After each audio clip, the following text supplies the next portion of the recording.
What's up, guys? Sharon back at it with another one. Yes, it's earlier than when I usually upload, so thanks for watching it if you do. And so today's video is about effective communication, right? And the thing is that being an effective communicator is going to help you in a lot of aspects of your life, professional or non-professional. It's ought to help you out at some point. So that's why I'm making a video. And am I really an educated person on this?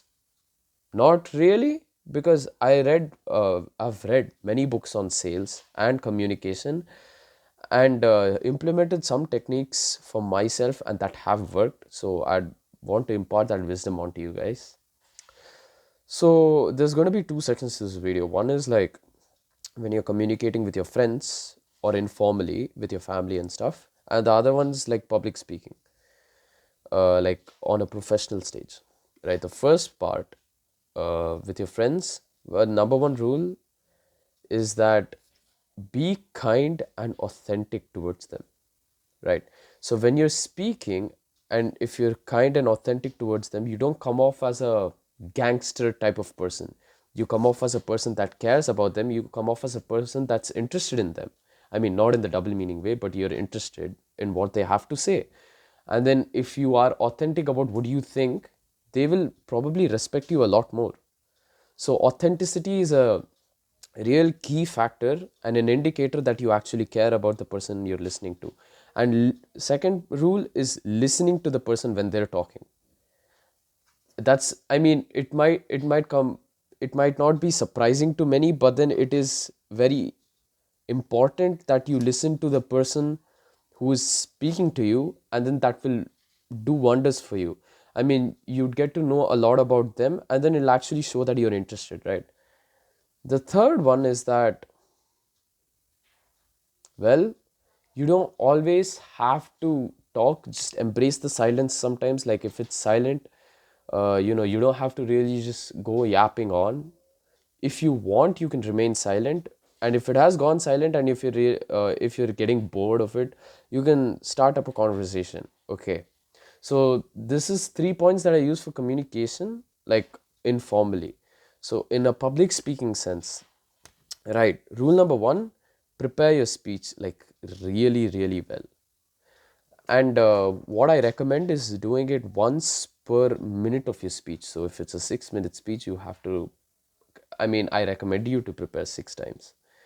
And that's kind of the baseline. I mean, I'm the same dude who prepared 17 times for a 6 minute speech, so that's completely away. So this is basically to tell you that have a good solid preparation so that you feel confident on stage, and confidence is really important. So the second aspect is, instead of using and stuff like that, even though I'm a victim of it, try just being silent and taking a pause to articulate your thoughts and then communicate what you wanted to say effectively. And there is nothing wrong with that. People won't see it as awkward or weird, because it'll make you come off as a more caring person to actually stop and think about what you want to say to your audience, right? So they know for a fact that you care about what you're saying. So that's probably going to put a lot more respect on your name rather than it coming off as awkward. So this is a really key factor. So just pause to think about what you want to say instead of using filler words. The third one is maintain eye contact.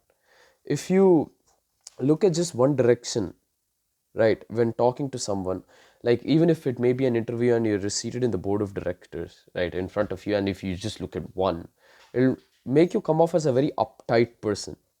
And it might also come off that you're only looking at them and then you don't care about the rest. So what I want you to do is just look at everyone equally, so that they know that you care, and it doesn't necessarily have to be staring them down like this, right? You can just glance at them, and then just look at everyone once in a while, and then that's going to help. And also keep a very free flowing body language, because that's an indicator that you're confident and have actually prepared well. So, if you have a free flowing body language, that's an effective key to communicate, really. So, just try that the next time you're in a speech. And then, what I'd like you to do is summarize your speech in intro, the body, and conclusion, because that's going to be easier for you to memorize, right? It's like, okay, introduction, so this is what I have to say, body, this is what I have to say, and this is how I want to conclude. And then also be prepared for all of the audience's responses, right? Don't be nervous, take a moment and then respond to the audience effectively. And also, this is probably the most important of it all, when you are giving a speech, right, give the speech according to your audience, something your audience can relate to. Now, for example, my public speaking sessions have been within my classmates, so I can give a little bit of an informal funny speech. But when I'm in a formal crowd, I ought to change that. So that's really the point. So know your audience well, and then give a speech that relates to them. Okay.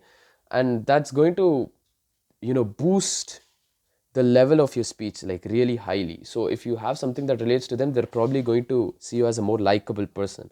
And that's a really good thing, to be seen as a very likable person, because it helps out a lot in life. Right? Who doesn't want to be liked? And yeah, that's pretty much it. Thanks for watching. If you liked this video, consider subscribing, and also commenting on what you think is another aspect of communication that you would like to add. And yeah, thanks for watching.